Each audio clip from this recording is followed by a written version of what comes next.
আসসালামু আলাইকুম প্রিয় বন্ধুরা। আজকে দেখাবো আপনাদেরকে একটা মোবাইলের সিপিইউ এবং এমএমসি আমরা রিভিউ করে রাখছি, ক্লিয়ার করে রাখছি, জাস্ট লাগাবো। হ্যাঁ, তো এই মোবাইলটা কিন্তু গত দিন যে ভিডিওটা দিয়েছিলাম, গত ভিডিওতে যেটা আমি দিয়েছিলাম যে পোকো M3 বা 99 পাওয়ার যে মোবাইলটা, এটার যে সমস্যা ছিল যে পাওয়ার সাপ্লাই আমরা প্রেস করলে আমাদের রিডিং আসতো 19, তারপর 15তে আসে জিরোতে চলে আসতো। হ্যাঁ, 15তে আসতো থাইকা, এরপরে জিরো পাওয়ার সুইচ ছেড়ে দিলে জিরোতে চলে আসতো। তো এই সমস্যাটা আমি বলছিলাম যে কারণ ইতিপূর্বে এই মডেলে আমি কাজ কিন্তু করছি, এরকম সেন্সের কাজ করছি আমি সিপিএমসি রিভিউ করার পর কিন্তু হয়েছে। তো সিপি রিভিউ করলে হবে কিন্তু, বাট এটা এমএমসিটা রিভিউ করছি এই কারণে, কারণ এটা দেখলাম যে আপনার এর আগে সিপিউটা অন্য কোনো দোকানে দেয় ছিল, হ্যাঁ হিট দিচ্ছে, ঠিক আছে, হিট দিচ্ছে দেখলাম এমএমসি তো হিট দেওয়া আছে, আবার অনেকে হিট দেয়, তো মনে করে যে হয়তো হিট দিলে চালু হয়ে যাবে, এরকম তো না। তো দেখেন এই বিষয়টা, এই জন্য আমি এমএমসি সহ খুলে নিছি। হ্যাঁ, তো এমএমসিটা আমরা লাগালাম, এখন আমরা সিপিউটা লাগাবো। হ্যাঁ, লাগানোর পর আমরা কাজটা যে আমি যেটা বলছিলাম যে আমার যে সমস্যা এরকম সেন্সে আমি কাজ করছি বা হয়েছে, এটা কতটুকু মানে গ্র্যান্টেড বা আমি কথাটা কতটুকু যৌক্তিক বা হইল কিনা কাজটা, তো এটাই জানার জন্য বা বোঝা জিনিসটা কনফার্ম করার জন্য আপনাদেরকে কিন্তু ভিডিওগুলো মানে আমি শর্ট ভিডিও চেষ্টা করি যে আপনাদের সময় নষ্ট না করে যে আমি যে সমস্যা বলি এই সমস্যার সমাধান এভাবে হয় কি না সেটা কনফার্ম করার জন্যই কিন্তু আমি ভিডিওটা শর্ট করার চেষ্টা করি, যে আইসিটা তুললাম বা লাগাইলাম, তুললাম বা ক্লিন করলাম এগুলি দেই না, জাস্ট লাগানোর ভিডিওটা দিই। কেন দিই? যে ভিডিওটা শর্ট করার জন্য।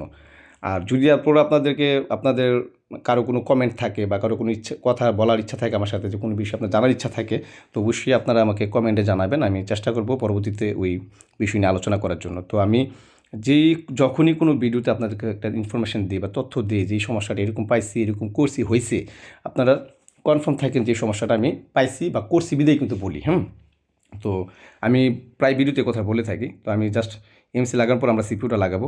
তো এই মোবাইলটা আসলে আরেকটা বিষয় আলোচনার, যে এরকম সেন্সিটিভ ধরেন আপনার কোনো মোবাইলের যদি 18-19-এ গেছে, 15তে আসছে, আসার পর জিরোতে চলে আসলো, বা 15 উপর উঠছে বা 14-15-16 উঠছে, ওঠার পর পাওয়ার সুইচ প্রেস করার পর ওঠার পর সাইডে দিলে জিরোতে চলে আসে। তো এমন তো অবস্থায় কিন্তু কিছু কিছু মিডিয়াটেকের ক্ষেত্রে, মিডিয়াটেক মোবাইলের ক্ষেত্রে কিন্তু শর্ট থাকার সম্ভাবনাও থাকে। শর্ট অনেক সেল কিন্তু বাকলাইন শর্ট থাকলে এরকম হয়।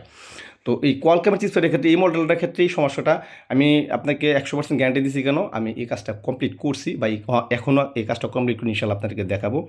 তো এটি কিছু কিছু বিষয় আপনাকে মনে রাখতে হবে যে কখন কোন মোবাইলের বা কোন চিপসেটের ক্ষেত্রে আপনার কোন সেন্সে কোথায় কাজ করতে হবে, এই বিষয়গুলোকে আপনাকে অবশ্যই মনে রাখতে হবে, মাইন্ডসেট করে রাখতে হবে যে বিষয়গুলো এরকম সমস্যা এরকমভাবে কাজ করতে হয়। তো যারা আমার ভিডিওগুলো দেখেন কন্টিনিউ, বা আমার ভিডিওগুলো যারা দেখলাম যে অনেকে লাইক কমেন্টস করতেছেন আমাকে, তো আমি আপনাদের লাইক বা কমেন্টের উপরে কিন্তু আমি খুব বেশি উদ্বুদ্ধ হই যে আমি আরও ভিডিও করার জন্য, আমার মধ্যে আগ্রহ জাগে বা আমার আনন্দ লাগে। তো এই বিষয়ে আর আলোচনা করব না, আলোচনা শুধু হবে একটাই, যে আপনারা প্রচুর পরিমাণ প্র্যাকটিস করবেন। যারা আমার ভিডিও থেকে কাজ শিখতেছেন, অনেকেই দেখতেছি যে আপনি ভিডিও থেকে প্র্যাকটিস করে অনেকে আমাকে হোয়াটসঅ্যাপে নক করতেছেন বা ইয়েতে নক করেন, ফোন দেন অনেকে আমার ইউটিউব ব্যানার থেকে আমার নাম্বার নিয়ে। তো তাদেরকে আমি বলবো যে আপনারা বেশি বেশি প্র্যাকটিস করবেন। তো দেখেন গত ভিডিওতে যে মোবাইলটা দিয়েছিলাম পোকো M3 বা 99 পাওয়ার, তো এই মোবাইলটা কিন্তু আমি সিপিইউ এবং এমএসি দুইটাই রিভিউ করছি। কেন করলাম বললাম না, একজন হিট দেওয়া রাখছে, অন্য একটা দোকানে দিয়েছিল, এটা হিট দেওয়া ছিল। তো দেখেন আমার কাজটা কমপ্লিট হইল কি না এটা কনফার্ম করার জন্য। তো দেখেন কাজটা কিন্তু 100% সাকসেস হয়েছে। তো মোবাইলটা আমি কমপ্লিটলি রানিং করে দেখাবো আপনাদেরকে ইনশাল্লাহ। মোবাইল ব্যাটারি তো চার্জও আছে, জাস্ট রানিং করবে এখন। তো এই সেন্সের উপরে যেই সেন্সটা আমি বলছি, কোয়ালকম চিপসেটের ক্ষেত্রে কিন্তু মানে কিছু কিছু ক্ষেত্রে দেখা গেছে এরকম পাইছি যে আপনার 5, 6, 7 উইটটা রিডিং পাওয়ার সুইচ টিপ দেওয়ার পর 5, 6, 7 উঠছে, এই সেট সিপিউবল করছে হয়েছে। আবার এই সেটটার ক্ষেত্রে একটু ভিন্ন হয়েছে, দেখেন আপনার সেন্সটা কিন্তু অনেক উপরে গেছে, আবার জিরোতে চলে আসছে। আবার কিছু কিছু কলকাম সেটের ক্ষেত্রে কিন্তু আপনার note 10 pro, note 10 pro max এই সেটগুলোর ক্ষেত্রে দেখেন 15-16তে ওইটা আটকাই রয়েছে, এই ক্ষেত্রে সিপিউবল করছে হয়েছে। তো এইটা আমি কী বুঝলাম, যে এক একটা মোবাইলের মানে সেন্সের উপর কিন্তু এক এক রকম হইতে পারে, এটা অস্বাভাবিক কিছু না। তো আজকে এই পর্যন্তই, ভালো থাকবেন, আল্লাহ হাফেজ।